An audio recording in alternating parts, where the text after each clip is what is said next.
Wakil Bupati Rokan Hilir Riau terkena razia polisi saat bersama ASN, perempuan yang bukan istrinya di salah satu hotel di Pekanbaru, Riau. Keduanya kemudian dibawa ke Mapolda Riau untuk diperiksa. Dari hasil pemeriksaan, perempuan yang terjaring razia bersama Wakil Bupati Rokan Hilir merupakan ASN di Dinas Pendapatan Daerah Rokan Hilir.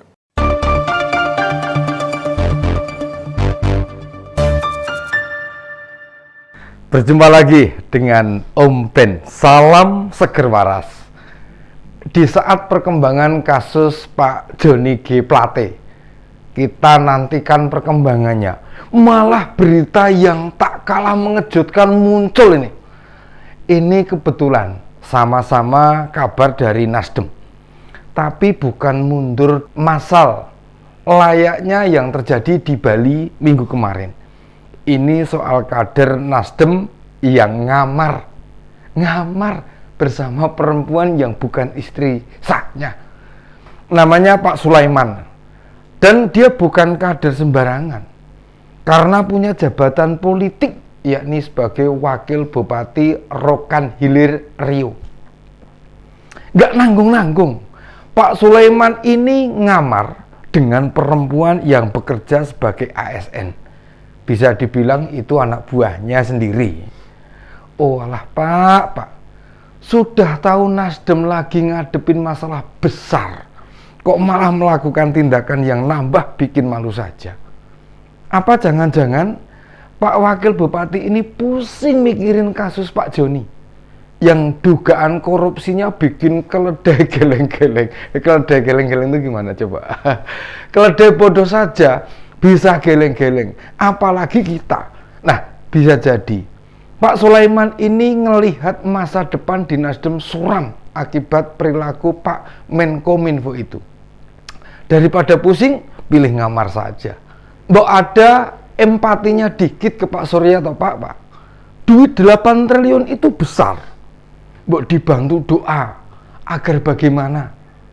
Kalau pusing mau ngamar, ya ngajak istri sendiri. Masa bini orang diajak ngamar? Kan jadi panjang urusannya.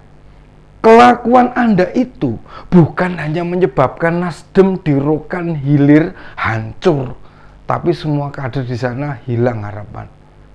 Pak Sulaiman ini menjadi wakil bupati memang masih periode yang pertama. Dia dilantik bulan Juni tahun 2021, alias belum menginjak 2 tahun. Bledosnya kasus Pak Joni barangkali buat pria 2 anak itu ketar-ketir. Masa jabatannya akan habis tahun depan. Nah, kalau mau maju lagi, mungkin peluangnya jadi tertutup. Bisa jadi itu yang jadi beban pikirannya. Lalu pas sedang tak kalut nih, lewatlah setan. Dan kemudian terjadilah kasus yang diinginkan Pak Sulaiman. Lah yang bener loh. Emang niatnya kan ngamar, hanya saja kata Pak Polisi, karena tindakan ngamar itu delik aduan, tidak bisa asal diproses saja. Kategori delik aduan dalam hukum, ini kata teman saya yang tahu hukum nih, kalau tidak ada yang mengadu, ya kasusnya tidak bisa diproses. Pada kasus ngamar Pak Wakil Bupati ini, yang mestinya mengadu ke kepolisian, kalau nggak istri Pak Sulaiman, ya suami wanita yang diajak ngamar itu. Namun kabarnya Bu Wakil Bupati maupun suami perempuan itu belum lapor polisi. Gimana tuh perasaan kader Nasdem di Rokan Hilir sana? Apalagi calon anggota legislatifnya Madesu, masa depan suram. Lah, sekelas wakil bupati ngamar seenaknya. Bagaimana mereka percaya dengan Nasdem? Apakah akan kena sanksi? Hingga saat ini belum keluar pernyataan apapun dari Nasdem terhadap Pak Sulaiman ini. Seperti laki-laki yang terpergok ngamar. Alasannya antar obat. Oh iya, antar obat.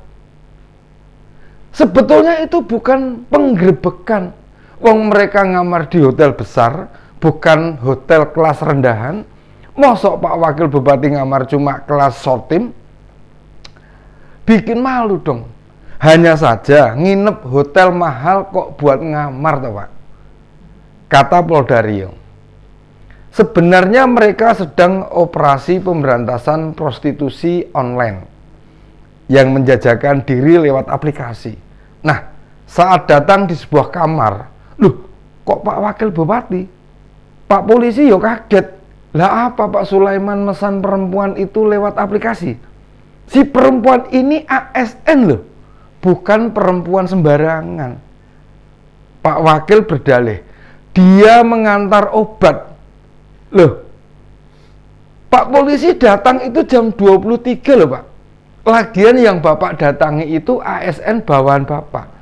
Datang ke kamar perempuan yang nginep sendiri tengah malam, mau apa Pak?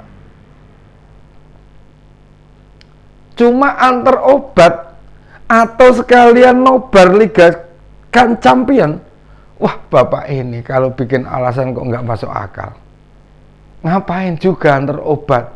Lah Pak Bupati itu memerintahkan Pak Wakil untuk ke Jakarta, ngurus soal perbatasan daerah dan kabupaten, bukan ngurus batas cinta halal dan cinta haram. Kata Pak Bupati mestinya sudah kembali, namun beliau tidak berkomunikasi. Perempuan ini kan ASN di Dinas Pendapatan Daerah.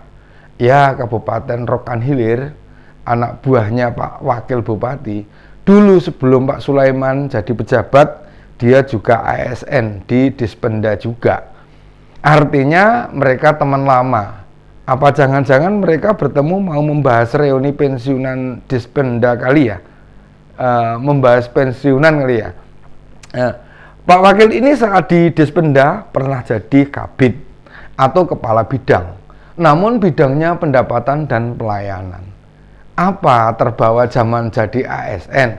Kan biasa, kan bagian pelayanan juga, termasuk jika anak buahnya butuh pelayanan, salah satunya ngantar obat tadi. Jadi jiwa melayaninya tidak putus walaupun sudah jadi wakil bupati. Sedangkan si perempuan saat ini kabid juga, cuma bidangnya pengendalian dan penerimaan.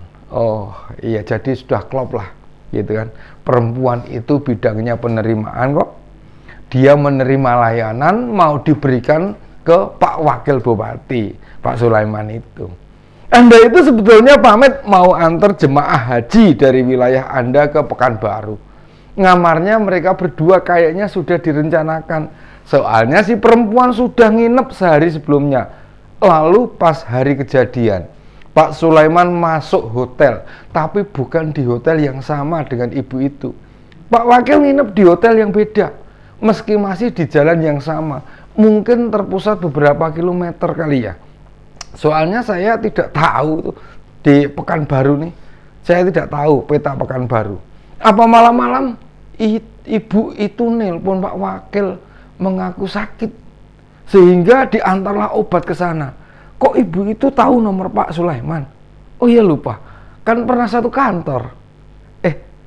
Tapi kok tahu Pak Wakil Bupati nginep di hotel yang berada di jalan yang sama dengan dia? Bisa saja ibu itu mau nelpon suaminya, namun nggak jadi. Lebih baik minta tolong Pak Wakil. Ya kebetulan dekat lokasi menginapnya. Kalau sudah begini, kan berabe Pak Sulaiman. Oke lah, istri Anda memaafkan. Namun bagaimana sikap Nasdem? Loh, Anda memperburuk citra partai di sana. Kan tahu sendiri, Nasdem baru saja menerima kabar yang membuat buruk citranya di tingkat nasional. Ya gara-garanya keserakahan korupsi 8 triliun itu. Kalau memang tidak bisa membantu partai, minimal tidak menambah beban. Bagaimana bisa bersaing di pemilu 2024 yang akan datang? Kalau kader-kadernya ikut-ikutan bosok begitu. Demikian opini Om Ben kali ini. Selamat sore.